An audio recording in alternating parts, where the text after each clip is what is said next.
पाकिस्तान का अल्लाह ही हाफिज जो इन्होंने पाकिस्तान के साथ कर दिया है। जावेद हाशमी साहब ने एक बड़ा सख्त स्टेटमेंट जारी किया है, मैं आपके सामने रख देता हूँ। उन्होंने कहा जी 27वीं आईनी तरमीम इस मुल्क के आइन पर एक बदनुमा दाग है।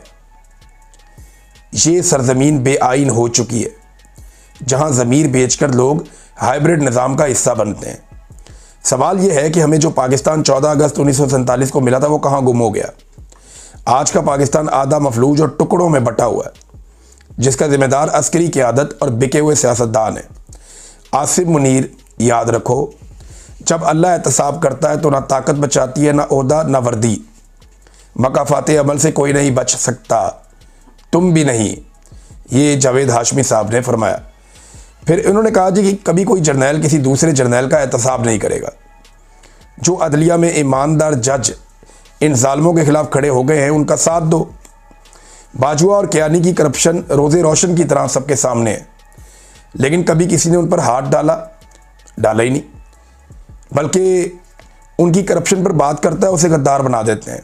ये जनाब जावेद हाशमी साहब ने क्लैरिटी के साथ बात की है। अब मैं आपके सामने एक और चीज़ नाज़रीन रखता हूँ कि पाकिस्तान टेलीविज़न ने वो तकारीर काट दी पाकिस्तान तहरीक इंसाफ की, जिनमें तहरीक इंसाफ के लोग ये जो इस्तिस्ना है इसके ऊपर बात कर रहे थे या मिलिट्री एस्टेब्लिशमेंट के किरदार के ऊपर तनकीद कर रहे थे। उन्होंने उसे काट ही दिया, पीटीवी ने दिखाया ही नहीं। और बाद में कुछ लोग ये प्रोपेगेंडा कर रहे थे कि पीटीआई ने बात ही नहीं की इस्तिस्ना के ऊपर, तरमीम के ऊपर कोई मुखालफत ही नहीं की, तो ये तो सजदे में गिर गए। लेकिन मैंने वो तकरीर सुनी शाहिद खटक की, और एक दो और लोग हैं उनका भी क्लेम आया, लेकिन मैंने तकरीर जो सुनी है वो शाहिद खटक की सुनी है। उन्होंने तो खुलकर कहा कि इस मुल्क में कभी किसी जर्नैल को सजा ही नहीं होती। फिर उन्होंने कहा इस्तिस्ना तो बुज़दिल को चाहिए होता है, जो डरता है, जो गलत करता है, जिसके दिल में चोर होता है, वो इस्तिस्ना मांगता है। लेकिन ये सारा कुछ पाकिस्तान टेलीविज़न पे चलाया ही नहीं गया। पाकिस्तान टेलीविज़न जो है वो एक हमेशा से ऐसे ही रहा है, जिसकी हुकूमत होती है वो उसको इस्तेमाल करता है। निस्बतन इमरान खान के दौर में इसको थोड़ी आज़ादी मिली थी, या परवेज़ मुशर्रफ के दौर में मीडिया को कुछ आज़ादी मिली थी, लेकिन अब तो पाकिस्तान का सारा मीडिया पीटीवी की जगह पहुंचा हुआ है, और पीटीवी जो है वो किसी और मकाम पे पहुंच गया है, यानी उसका तो बेड़ा ही गर्क हो गया। नाज़रीन, असेंबली के हवाले से मैं एक चीज़ और आपको बताना चाहता हूँ कि जो हुकूमत के लोग हैं ना, ये शेर अफजल मरवत साहब ने ये पॉइंट वहाँ पर असेंबली में उठाया, और उन्होंने बिल्कुल ठीक पॉइंट जो है उसका नुक्ता उठाया। उन्होंने कहा जी कि ये एक बड़ी अहम बात है कि हुकूमत या हुकूमती अरकान जो ये तरमीम लेकर आए, वो तरमीम के हक़ में तो कोई बात ही नहीं कर रहे, उसके फ़ायदे तो बता ही नहीं रहे। यानी तरमीम के फ़ायदे बताओ ना। आज तरमीम आप लेकर आए तो खड़े होकर आप कहें नहीं तरमीम में ये चीज़ अच्छी, ये चीज़ अच्छी, ये चीज़ अच्छी, हम इसलिए लेकर आए। तो तरमीम के फ़वाइद बताने की बजाय, उसकी खूबियाँ बताने की बजाय, इन्होंने सारी तकरीरें पाकिस्तान तहरीक इंसाफ की बुराइयों में कर दी। ये शेर अफजल मरवत साहब ने नुक्ता उठाया, और बिल्कुल सही नुक्ता उठाया। लेकिन तरमीम में कुछ अच्छा है ही नहीं, ये तरमीम एक शर्मिंदगी है। ख्वाजा आसिफ से जब एक टॉक शो में पूछा किसी ने कि क्या नवाज शरीफ आएगा इसमें वोट डालने के लिए, तो उन्होंने बड़ा ना धीमे से लहजा, हाँ जी वो आएंगे जनाब, ऐसे करके जवाब दिया। इसका मतलब आप जानते हैं बेचारे सारे के सारे डिप्रेशन में है कि हमसे क्या करवाया जा रहा है, इनसे बेड़ा गर्क किस्म का काम करवाया जा रहा है। ना इनकी इज्जत बचेगी, ना इनकी सियासत बचेगी। जो 4 वोट इनको पड़ते थे वो भी इनको दोबारा नहीं पड़ेंगे। नाज़रीन, ये जो एस्टेब्लिशमेंट की वारदातें हैं ना, ये बड़ी पुरानी है। मैं आपको एक वीडियो सुनाना चाहता हूँ। ये बहुत पुरानी वीडियो है, पीटीवी की वीडियो है, और जनरल ज़िया-उल हक के दौर की वीडियो है। ज़रा ये वीडियो आप सुने।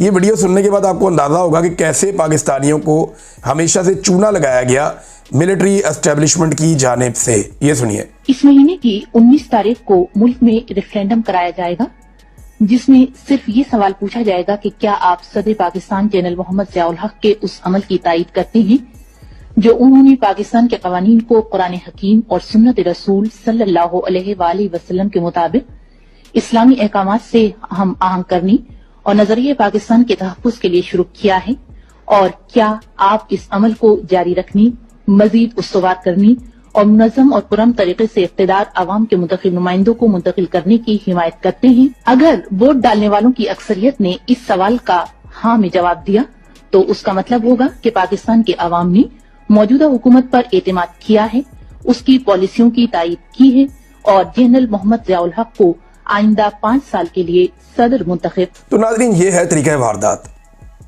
आप सुने, यानी जनरल ज़िया-उल हक ने जो सवाल उठाया पब्लिक के सामने रखा, वो क्या रखा? सवाल रखा कि जनरल ज़िया-उल हक जो इस्लाम के लिए खिदमत सर अंजाम दे रहा है, क्या आपको वो पसंद है? क्या आप पाकिस्तान में इस्लाम का नफाज चाहते हैं? अगर आप चाहते हैं तो आप हाँ कह दें। यानी कौन है जो ना कहेगा? इसमें पाकिस्तान में अक्सरियत मुसलमानों की है। और वो जनाब 80s के दौर की ये बात है, ये 19 दिसंबर 1984 को करवाया गया था ये रेफरेंडम। तो ज़िया-उल हक ने पाकिस्तानियों से सवाल क्या पूछा था कि क्या आप पाकिस्तान में इस्लाम चाहते हैं? पाकिस्तानियों ने कहा हाँ। तो ज़िया-उल हक ने कहा इसका मतलब है आपने मुझे 5 साल के लिए मुंतखब कर दिया। अंदाज़ा करें ये ऐसे कौम को चूना लगाते हैं, इस तरीके में ये शुगर कोटेड करके, यानी चीनी में लपेट लपेट के आपको जहर खिलाते हैं। ये अभी जो तरमीम है इसके अंदर भी फैसल वाडा या बाकी लोग जो हैं वो अलग अलग कहानियां सुना रहे हैं। मैं जावेद लतीफ़ की कहानी सुन के हैरान रह गया। अच्छे खासे समझदार आदमी है, मेरे बड़े अच्छे ताल्लुक हैं उनके साथ। जावेद लतीफ़ साहब एक दोस्त की तरह रहे हैं, लेकिन काम चेक करें उनका। वो कह रहे हैं जी कि इंडिया बड़ा शरारती है और इंडिया बड़ा जालिम है, उसको शिकस्त हुई है, लिहाजा ये तरमीम करनी पड़ी। भाई आर्मी चीफ को आपने इस्तिस्ना दे दिया कि इनके ऊपर कोई मुकदमा नहीं हो सकता, तो क्या इंडिया लाहौर या कराची या इस्लामाबाद के किसी थाने में मुकदमा करवाने आ रहा था आर्मी चीफ के खिलाफ? या कोई पटिशन करने लगा था पाकिस्तान की किसी अदालत में आर्मी चीफ के खिलाफ? ये इस्तिस्ना आपने पाकिस्तान के अंदर दिया है यार, हद हो गई। अब इस तरह तो अवाम को आप बेवकूफ़ ना बनाए ना, या इस तरह की कहानियां तो आप अवाम को ना सुनाएं, ये ज्यादती है, ये गलत है। अच्छा नाज़रीन, मैं आपको एक और चीज़ बताऊं। देखें, कुछ लोग इरफान सिद्दीकी साहब की, मुझे अफसोस है उनके इंतकाल के मामले को जिस तरह से कंट्रोवर्शियल किया गया या वो हो गया, क्योंकि बहुत सारे जर्नलिस्ट उन्होंने रिपोर्ट कर दिया था कि उनका इंतकाल हो गया, लेकिन उस वक्त सेनेट का इजलास चल रहा था, वो मुलतवी नहीं करना था। तो जर्नलिस्ट हैं वो ये रिपोर्ट कर रहे हैं, दूसरे जर्नलिस्ट ये कह रहे थे जी वो नहीं फौत हुए। तो दोनों का अपना अपना मौक़िफ़ है। लेकिन बात यह है कि कुछ ऐसे लोग भी इरफान सिद्दीकी साहब के किरदार पे बात करने वालों के खिलाफ आवाज़ उठा रहे हैं या सीना को भी कर रहे हैं, जिन्होंने खुद मासूम शहरियों की लाशों का मजाक उड़ाया था और बार बार मजाक उड़ाया था। यानी जो लोग शहीद हो गए थे उनकी लाशों का मजाक उड़ा रहे थे, उनकी लाशों का तमस्कर उड़ा रहे थे, अजीबोगरीब अंदाज में लोगों का जिस चौक में कत्लेआम हुआ वहीं पे मजाक कर रहे थे। वो लोग भी आज ये बात करते हैं जिन्होंने शहीद अरशद शरीफ की लाश का मजाक उड़ाया था। वो कैसे ये बात कर सकते हैं? ये बात वो लोग नहीं कर सकते। लेकिन मेरा ये मानना है कि चंद दिन के लिए ज़रूर उनकी फैमिली के लिए, रवादारी के लिए 2-4-5 दिन खामोशी रहनी चाहिए, लेकिन जिसका जो किरदार है वो हमेशा रहता है, वो बेनकाब रहता है। सबको जाके अल्लाह रब्बुल इज़्ज़त के आगे जवाब देना है। इस दुनिया में जिसने बुरा किया तारीख ने लिख लिया और तारीख के अंदर उसका स्याह चेहरा हमेशा मौजूद रहा। ये वक्त आएगा जब इनके किरदार सबके डिस्कस होंगे कि इरफान सिद्दीकी साहब ने क्या किया था, सुहेल वड़ाइस साहब ने क्या किया था, अंसार अब्बासी साहब ने क्या किया था, तलत हुसैन साहब ने क्या किया। जिसने जो किया है ना, ये इनके सामने आ जाएगा। इनकी औलादें भी इसको याद रखेंगी इन लोगों ने क्या किया था उस वक्त। तो ये सारी दुनिया ने देखना है और ये होना है। अब तक के लिए इतना ही। अपना ख्याल रखिएगा, अपने इस चैनल का भी। अल्लाह हाफ़िज़।